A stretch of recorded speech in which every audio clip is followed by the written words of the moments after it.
রাত পোহালে চাচাতো ভাইয়ের সাথে বিয়ে নিলাম মির্জার। খুশিতে ওর চোখে ঘুম নেই। কত ঝড়ঝাপটা পার করে দেশে কাল সুখের দেখা পাবে তা কেবল সেই জানে। ছোটবেলা থেকেই যাকে ভালোবেসে এসেছে কাল তার সাথেই বিয়ে হবে নীলার। এটা শুনতে নীলার শরীরে শিহরণ বয়ে যাচ্ছে। চলুন তাহলে পরিচয়টা দেয়া যাক। মির্জা পরিবারের একমাত্র মেয়ে নীলা মির্জা, তাই সে সবার চোখের মণি। বাবার নাম নিলয় মির্জা আর মা লায়লা ইসলাম।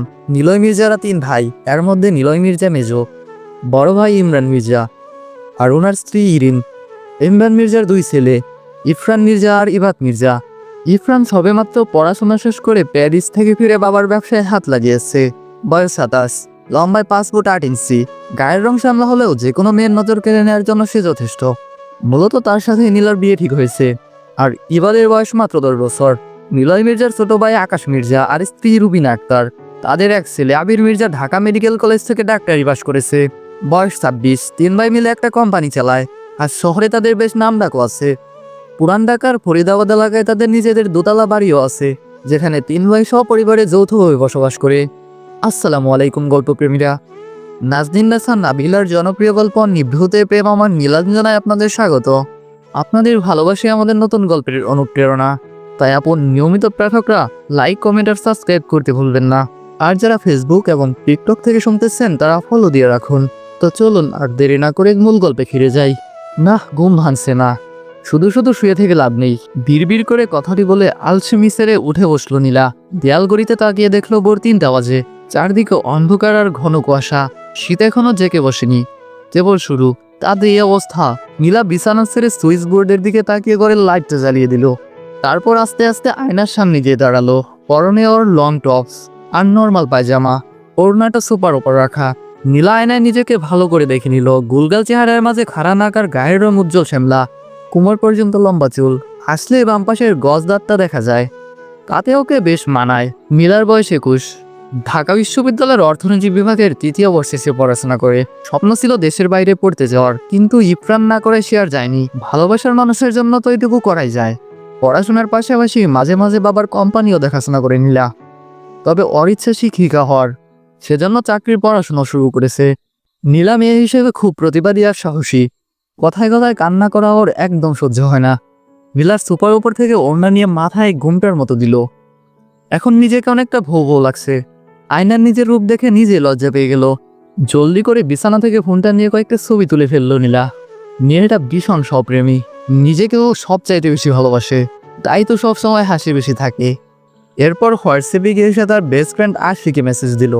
3 দিন হয়ে গেল আর সে তার মেসেজের রিপ্লাইগুলো দেয়নি। প্রিয় বন্ধুর কাছ থেকে সাড়া না পেয়ে নীলার মনটা খুব খারাপই হলো। কিন্তু ফোনের ওয়েল পেপারের দিকে তাকাতেই মন খারাপও দাও, কারণ ওখানে যাওয়ার সব সুখ ও ভালোবাসা। ইফরানের ছবি বেশি আছে। প্যারিসের 7th অ্যারন্ডিসমেন্ট এলাকা, আইফেল টাওয়ার থেকে কিছুটা দূরে। নিজের অ্যাপার্টমেন্টের বারান্দায় দাঁড়িয়ে আছে মিহাল খান। সে সপরিবারে এখানেই থাকে। জানালার সামনে দাঁড়াতেই পুরো Champ de Mars Eiffel Tower চোখে পড়ে। প্যারিসের নরম সকালের আলো ওর সব সময় করে কাপ দিয়ে একটা আভা নিয়ে আসে। বাসার নিচের রাস্তাটা একদম সিনেমার মতো, পাথুরে পথ, পাশেই ছোট একটা বেকারি, যেখান থেকে সকালেই ক্রোসার মমগন্ধ ভেসে আসে। মিহাল আমেরিকান ইউনিভার্সিটি অব প্যারিসে অর্থনীতি বিভাগের অধ্যাপক। বয়স 30, উচ্চতায় 6 ফুট, গায়ের রং উজ্জ্বল। সামনের এত সুন্দর দৃশ্য থাকলেও ওর চোখে এখন প্রতিশোধের আগুন জ্বলছে। কেন এই আগুন, তা কেবল সে আর অন্য একজন ব্যক্তি জানে। এদিকে পুরো মির্জা বাড়ি আলো আর ফুলে সাজানো। বাড়ির বড় ছেলে আর একমাত্র মেয়ের বিয়ে বলে কথা। তবে আজ অনুষ্ঠানটা ঘরোয়াভাবেই হবে। কাল বিকেলে গায়ে হলুদ হয়ে গেছে, আজ দুপুরে আকদ। মাস দেড়েক পর বড় করে অনুষ্ঠান করা হবে। সকাল থেকেই বাড়িতে মেহমান গিজ গিজ করছে। বাড়িতে বাবুর্চিরা রান্না করছে। খাওয়া দাওয়ার ব্যবস্থা ছাদে আর বাগানে। নীলা নিজের রুমে বসে আছে। অন্য রুমে বান্ধবী আর কাজিনরা আড্ডা দিচ্ছে। পার্লারের মহিলারা ওকে সাজিয়ে দিচ্ছে। ইরফান খুব বেশি সাজগোজ পছন্দ করে না বলে নীলাও খুব একটা সাজলো না, অথচ ওর নিজের সাজতে খুবই ভালো লাগে। প্রিয় মানুষের জন্য নিজের পছন্দ বিসর্জন দিতেও দ্বিতীয়বার ভাবে না। নামের মতো ওর প্রিয় রঙ নীল। শখ ছিল বিয়েতে নীল শাড়ি পরবে, কিন্তু ইরফানের নীল রং পছন্দ না বলে আজ সে খয়েরি রং পরছে। ভালোবাসার মানুষের সাথে বিয়ে হচ্ছে, এর চেয়ে বেশি আর কি চাই। টুম করে ফোনে মেসেজের নোটিফিকেশন এলো। নীলা ফোনটা হাতে নিলেই ওর খালাতো বোন রুমি ফোনটা কেড়ে নিয়ে মজা করে বলল, না না নীলু, আজ আর ফোন না। বিয়ের পর বরের সাথে অনেক কথা বলার সুযোগ পাবি। এখন শুধু অপেক্ষা কর। নীলা কিছু না বলে লাজুক হাসলো, কিন্তু মনটা আনচান করছে। কাল রাত থেকে ইরফানের সাথে ওর আর কথা হয়নি। কিছুক্ষণ পর যে মানুষটা সারা জীবনের জন্য ওর হয়ে যাচ্ছে, তার জন্য না হয় আর কিছুক্ষণ অপেক্ষা করাই যায়। সাজগুজ শেষ করে পার্লারের মহিলারা চলে যেতেই নীলা ওর ক্লাসমেট ইকরাকে জিজ্ঞেস করলো, আরুষির কোনো খবর জানিস? 3 দিন ধরে ওর কোনো যোগাযোগ নেই। আমার বিয়ে, অথচ আমার বেস্ট ফ্রেন্ড নেই, ভালো লাগছে না। ইকরা আমতা আমতা করে বলল। নীলা বুঝে গেল ইকরা কিছু একটা বলতে চাইছে, তাই ওকে থামিয়ে দিয়ে বলল, দেখ তুই আমার বেস্ট ফ্রেন্ড, কিন্তু আশিকে আমি তার চেয়েও বেশি বিশ্বাস করি, তাই ওর নামে কোনো গুজব আমার কানে তুলবি না। হয়তো ও কোনো সমস্যায় আছে, তুই আনন্দ করতে এসেছিস, আনন্দ কর। নীলার রুড়ো কথা ইকরা চুপ হয়ে গেল। সে তো নীলার ভালো চেয়েই কিছু বলতে চেয়েছিল, কিন্তু নীলা যে অন্ধবিশ্বাস করছে। একটু পর নীলার ঘরে ওর বাবা মা ঢুকলেন। মেয়েকে বউ সাজা দেখে চোখে জল চলে এলো। মা লাইলা ইসলাম মেয়েকে বুকে জড়িয়ে নিলেন। কত মানত করে পাওয়া এই সন্তান। বাবা নিলয় মির্জাকে নিজের বুকে আগলে রেখে মাথায় চুমু খেলেন। আবেগ আপ্লুত হয়ে বললেন, আজ তোকে একদম মিনুর মতো লাগছে রে। কথাটা বলেই তিনি থমকে গেলেন। লাইলা ইসলামও আতঙ্কিত চোখে স্বামীর দিকে তাকালেন। নীলা অবাক হয়ে জিজ্ঞেস করলো, মিনুকে বাবা? নিলয় মির্জা চুপ হয়ে গেলেন। পুরনো ক্ষত যেন আবার জেগে উঠল। লাইলা পরিস্থিতি সামলাতে তাড়াতাড়ি বললেন, এসব কথা পরে হবে। আমরা অনেক ভাগ্যবান যে বিয়ের পরেও মেয়ে আমাদের চোখের সামনেই থাকবে। যা তুই চুপ বস, আমরা গিয়ে দেখি বর কোথায়। বিয়ে তো গড়িয়ে এলো, অথচ ইরফান এখনো ফিরল না। এই বলে তারা রুম থেকে বেরিয়ে গেলেন। কিন্তু নীলার মনটা খটকা হয়ে রইল। কে এই মিনু, যার নাম সব ছাত্রদের মুখে সে শুনছে? সময় গড়িয়ে দুপুর থেকে বিকেল হলো, কিন্তু বরের দেখা নাই। আবির বারবার ফোন করেও ইরফানকে পাচ্ছে না। বাড়িতে কানাঘোষা শুরু হয়ে গেছে। কেউ বলছে ছেলের বিপদ হয়েছে, কেউ বলছে ছেলে রাজি না, আবার কেউ বলছে মেয়ের দোষ। নীলা ঘরে বসে কাঁদছিল আর ইরফানের জন্য দোয়া করছিল। হঠাৎ বাইরে থেকে চিৎকার আর চেঁচামেচির শব্দ। ও নিচতলায় দৌড়ে গেল। ভাবলো ইরফান ফিরছে, কেউ হয়তো তাকে বকা দিচ্ছে। কিন্তু দরজার কাছে যেতেই তার পুরো পৃথিবীটা থমকে গেল। সামনে দাঁড়িয়ে আছে ওর বেস্ট ফ্রেন্ড আরশি, আর ওর হবু বর ইরফান। আরশির পরনে বিয়ের সাজ, আর ইরফান ওর শক্ত হাত ধরে আছে। বাড়ির সবাই পাথর হয়ে গেছে। নিলয় মির্জার বুক ফেটে যাচ্ছে মেয়ের কষ্ট দেখে। কিন্তু সবাইকে অবাক করে দিয়ে নীলা খুব শান্ত গলায় বলল, বাড়ির ছেলে আর ছেলের বউকে বরণ করে ঘরে তোলো। কতক্ষণ আর এভাবে বাইরে দাঁড় করিয়ে রাখবে? ওর এই আচরণে সবাই থমকে গেল। আরশি আর ইরফান তো ভেবেছিল নীলা চিৎকার চেঁচামেচি করবে, কিন্তু নীলা সোজা খাবার টেবিলে গিয়ে বসলো। বলল, উফ মা, সে সকাল থেকে না খেয়ে আসছি, তাড়াতাড়ি খাবার দাও। লাইলা ইসলাম আঁচলে মুখ চেপে কেঁদে উঠলেন। মা তো বোঝেন, মেয়ে উপরে শক্ত থাকলেও ভেতরে চুরমার হয়ে গেছে। নীলা নিজে প্লেটে খাবার বেড়ে আয়েস করে খেতে লাগলো।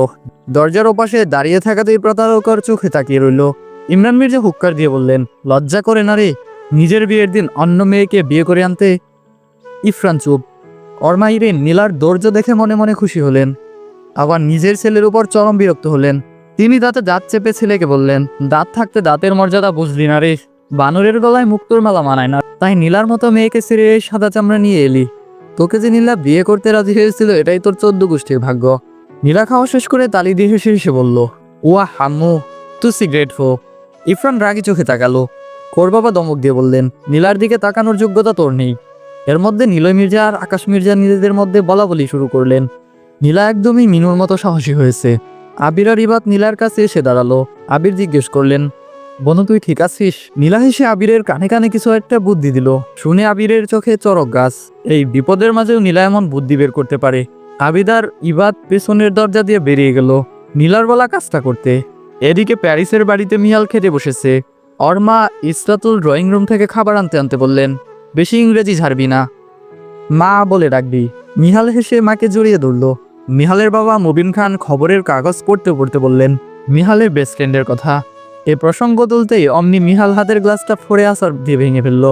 তারপর সরি বলে ঘর থেকে বেরিয়ে গেল। ওর চোখে এখন খুনের নেশা। ও বিড়বিড় করে বলল, মিহাল খানকে ঠেকানোর ফল হারে হারে টের পাবি। এরপর কাউকে ফোন করে বলল, I want every single details. এদিকে বাড়িতে বরণ শুরু হয়েছে। নীলা চা খেতে খেতে দেখছে সব। বড় মা মিষ্টি খাওয়ানোর সময় ইরফানের মুখে সজোরে চামচ গুঁজে দিলেন। এই দেখে নীলা হেসে উঠল। হাসলো চারপাশের সবাইও। আরশি বিরক্ত হচ্ছে। নীলা মনে মনে হাসলো। ও জানে আরশির সব দুর্বলতা। আরশি আর ইরফান পিছন থেকে ছুরি মারলেও নীলা মির্জা বীরের মতোই সামনে থেকে লড়বে। সে যখন ময়দানে নেমেছে, তখন সে চোখে চোখ রেখেই গুলি চালাবে। প্যারিসের নদীর ধারে দাঁড়িয়ে আছে মিহাল খান, আর সে ভয়ঙ্কর হাসি হাসছে। ওর হাসি শব্দে যেন কবুতরের ঝাঁকও উড়ে গেল।